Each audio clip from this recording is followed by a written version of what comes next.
Okay, so I hope that this video comes out like clear. I'm going to be talking about philosophy and religion. With philosophy, I think it's specifically ethics and aesthetics, which is like how should I be living? And then I guess with the aesthetics, aesthetics is kind of described as like what is beautiful, and I'm gonna be saying it in a sense of like what is beautiful to me and what makes life happy for me, I guess. So putting them together, how should I live and what way to live makes you the most happy.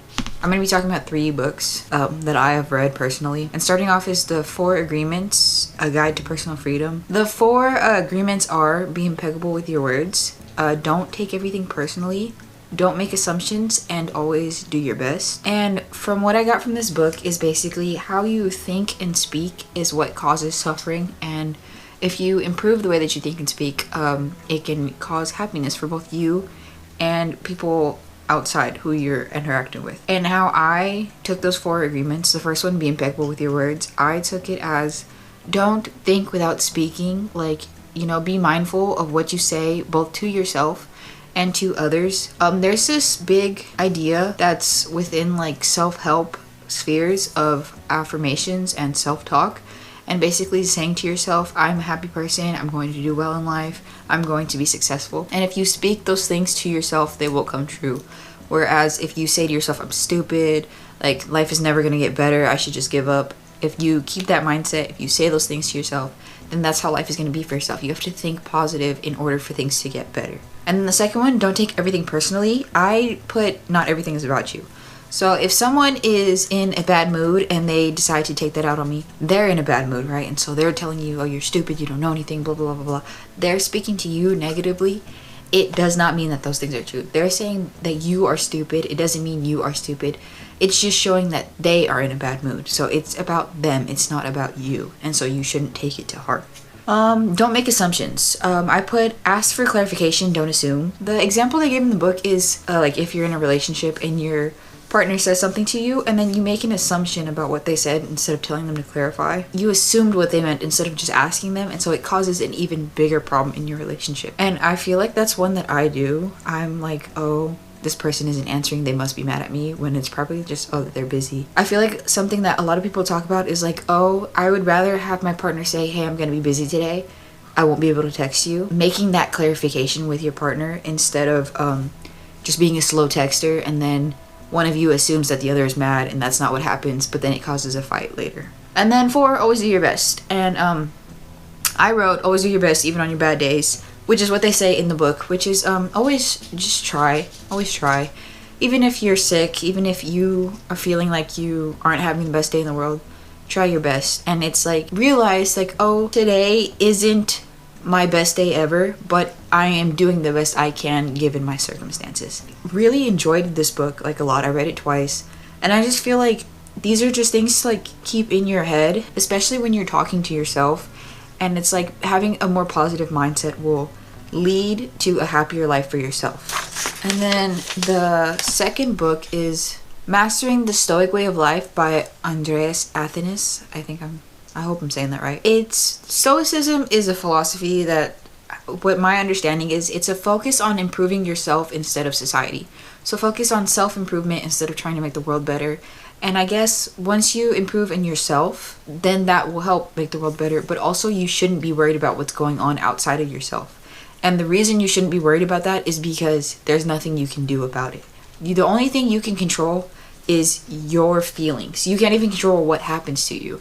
If you get in a car accident, if you get fired from your job, like those things are out of your control. The only thing you control is how you react to that situation. And I really like this mindset. And I feel like Stoicism is like one of those philosophies where it's like one of the first ones you hear when you start to get into philosophy. Which, if you've ever had a thought ever, then you are into philosophy. But like when you start to try and like learn more about it, I feel like this is like, because this is one that I hear often about, and that's why I decided to read this book. The thing with philosophy is that it's thought, and so it can often be frustrating to hear, especially for myself, because I'm somebody diagnosed with bipolar and depression, and so it's kind of hard to just think like, to hear people say like, oh, just don't be mad about it. Like, oh, it's like, because sometimes it really is outside of your control. It's always in your head. It's my chemical imbalances in my head. But I guess, you know, you just have to, if you struggle with things like that, you really have to try. Like, the way that you remember to take your meds, you gotta remember, I need to control myself in this moment. A big thing that was said in the beginning of the book was having stuff, like material things, don't matter because you can lose them. They're not what's bringing you happiness. What happens in the afterlife is not promised. And this will kind of come into play later for the third book I'm going to talk about. You should live in the now, I guess. Control your feelings now. Control how you're feeling now. Don't worry about what happened yesterday. Don't worry about what's happening tomorrow. Future is not promised. Afterlife is not promised. And we're going to die no matter what happens. So just try your best to be happy now. A big thing in the book, the teachers that they list, there was like a man that was a slave. There was a man who was very rich and he lost everything. It's not like a lot of philosophies, and they mention it too, is a lot of philosophies were rich people, and it was like only rich people talking to each other about philosophy. So like it was like kind of gate kept away from like the poor and stuff like that, and women. But this philosophy specifically was it was for everyone. It was for the poor, it was for the slaves, it was for women, everyone. And the teachers were mostly men. I don't think that a woman was mentioned, but it was like different backgrounds, different ethnicities. And there was a comfort in hearing that it was like, oh, there was a slave, and you know, that's like the worst thing ever. And he found this philosophy and he found peace within it, you know. And then there was the rich man, but he lost everything and he found peace in it. And then there was that one guy who was like a ruler, and he is very famous. The main teaching is we have power over our mind and nothing else. You can't control bad in the world, but you can control how you react to it. One of the things that it said was that our negative emotions come from our realization that we can't control what's happening. So if something bad happens to you, you can't control that situation, and so you become frustrated and you get angry. And you have to realize there was never anything I could do, so there's no reason for me to be angry about this. There was one thing I wrote that I didn't agree on, and it was, I feel so disorganized. My camera just died, sorry. But the thing that I didn't agree on was the idea that we don't need to fix the world and you don't need to fix yourself. And I understand where that's coming from, because it's like I, as one person, can't solve world hunger. I, as one person, can't end all wars. And then with the self, it's like, oh, I feel like you can always be better. Like, if I'm sitting there wasting my days watching TV all the time, I can fix that, you know? Like, I can start to read, I can start to exercise, I can do things to better myself. And I think that the example they gave was like, oh, if you're like overweight and a little bit ugly, you shouldn't worry about it. But those are things that you can fix. Like, I'm actively trying to get back into exercising. I'm actively trying to get rid of my acne. Like, those are things that make me feel bad about myself. And I guess what they're trying to say is that you shouldn't be worried about it. You shouldn't be feeling bad about it. But it's things that I know I can improve, and so it does worry me because I'm trying to get rid of it. But with the world thingy, it's like, oh, like I can't actively end world hunger as one single person, but I can, like, you know, donate food and, you know, volunteer my time at a food bank or something like that. Like, you know, there is things that you can do, and that's why I understand, like, on a big scale, like, oh, I can't, like, change the way I look. You know, I can't stop every problem in the world, but there are small things you can do. And so that was the thing that I didn't agree on. You know, you should focus on, like, how, again, with the self-help spheres, you know, journaling, self-talk, just mindfulness, you know, like, really getting to know yourself before you start worrying about fixing things. They gave in the book, like, things that you can start implementing in your life, which was doing positive speak and affirmations to build confidence. Scheduling, you know, like building calendars and to-do lists. And it said, you can't control time, but you can control how it's spent. And if you start scheduling, then you won't feel like you're wasting your life and you'll live a well-lived life. Value introspection was one where I was like, I didn't know really just where to start because I don't know what my values are. And then to track your emotions, your reactions to things. So it's like, oh, this happened to me, I felt this way. And I guess that goes along with understanding yourself. Then it's like, okay, well, why did I react that way? And I guess when you learn what things you react to, and then you can start questioning why you reacted that way, then you can start, like, being more in control of your emotions. No matter the situation you find yourself in, you can choose to be the type of person you want to be. And choose and control thoughts before they control you. And I picked these two books It's two different philosophies. I don't know what you would put the Four Agreements under, but I'm putting it under philosophy. Stoicism is a philosophy. It's a well-known one. But they were both very heavy on it's your thoughts, it's your way of speaking, and that is what's going to either make your life bad or good. You know, those are the things you can control. You can control the way you think. You can control the way you speak. The third book is the Bible, the Christian Bible. Religion is different than philosophy, I think, because of the sense of community.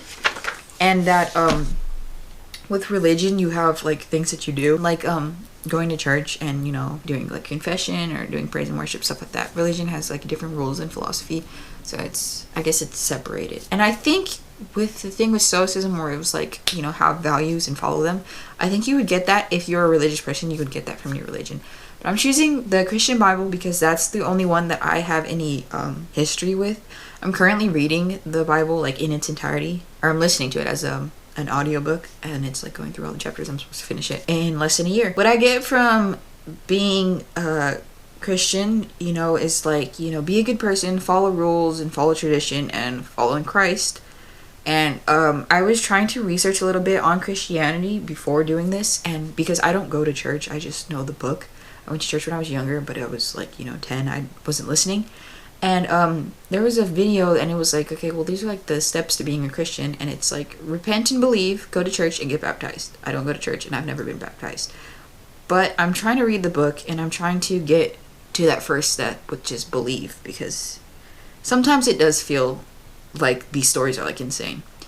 And so with this last one with religion, I just wanted to touch on it because like I said, I don't feel like I have values, but I feel like as I'm becoming more religious, because it's something that I've gone back and forth with like, oh, I want to go to church, I want to like start being a religious person, and then something always happens where I'm like, this is stupid. Or it's like just with going to church, there's some things that I don't agree with, and I haven't read the whole book in its entirety yet.